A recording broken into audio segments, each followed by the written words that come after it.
Rencontre historique des dirigeants éthiopiens et érythréens à Asmara. Le Premier ministre éthiopien Abiy Ahmed s'est rendu dimanche à Asmara pour une rencontre historique avec le président érythréen Isaias Afwerki, destinée à mettre un terme à des années d'hostilité entre les voisins de la Corne de l'Afrique. La télévision officielle de l'Érythrée a montré les deux dirigeants qui ont récemment amorcé un rapprochement s'étreignant dans la capitale érythréenne, tandis que le chef de cabinet de M. Abiy, Fitsum Arega, déclarait par tweet « La visite offre une occasion extraordinaire pour promouvoir la paix pour le bien de nos peuples ». Lors d'une scène inimaginable il y a encore quelques semaines, les plus hauts dirigeants des deux pays ne s'étaient pas retrouvés depuis près de 20 ans. Abiy est descendu d'un avion d'Ethiopian Airlines à l'aéroport d'Asmara, saluant le président Isaias et le prenant dans ses bras avant que les deux hommes ne foulent un tapis rouge. Ils se sont dirigés vers le lieu d'un entretien sans faire de commentaires. Cette visite s'inscrit dans les efforts de normalisation avec l'Érythrée. Monsieur Abiy doit discuter avec les dirigeants érythréens de la manière de nous réconcilier, a déclaré à l'AFP le porte-parole du ministère éthiopien des Affaires étrangères Mele Salem. Le sommet de dimanche fait suite à l'annonce par Monsieur Abiy le mois dernier de la volonté de l'Éthiopie de céder à l'Érythrée un territoire frontalier disputé qu'elle occupe toujours malgré un jugement d'une commission indépendante internationale soutenue par l'ONU datant de 2002, un conflit ancien, carte de l'Éthiopie, de l'Érythrée et de leurs frontières disputées. Copyright AFP, John SAEKI. Le refus de l'Éthiopie continuait de bloquer les relations bilatérales bien que les deux frères ennemis aient mis fin aux hostilités après une guerre qui les a opposés entre 1998 et 2000 et fait quelques 80 000 morts. Cette guerre s'est inscrite dans le contexte d'un conflit plus ancien encore.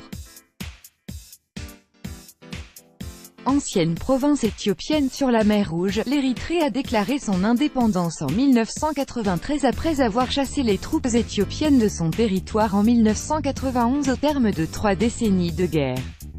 Les relations bilatérales se sont envenimées, un contentieux sur la délimitation de leurs frontières communes dégénérant en guerre ouverte 5 ans plus tard. C'est l'arrivée au pouvoir à Addis Abeba en avril, de M.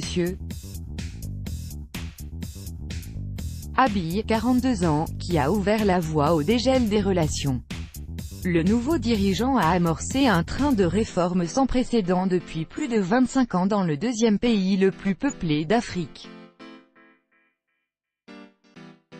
Au nombre de ces bouleversements figurait l'annonce début juin de son intention d'appliquer l'accord de paix d'Alger signé en 2000 avec l'Érythrée et les conclusions de la Commission internationale sur la démarcation de la frontière.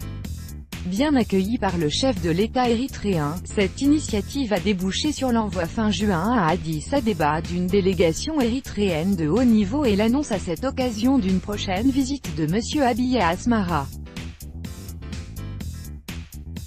Tombe de soldats éthiopiens morts dans une bataille avec l'Érythrée dans la ville frontalière de Badmi, photographié le 14 juin 2018.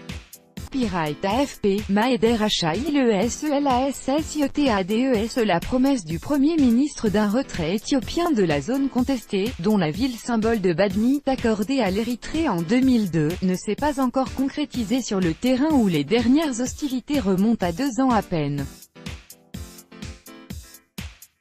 En juin 2016, un violent accrochage avait opposé les deux armées à la frontière, les Érythréens affirmant avoir tué plus de 200 soldats éthiopiens et Addis Abeba rappelant qu'elle avait la capacité de mener une guerre totale, mais en répondant à la main tendue de M.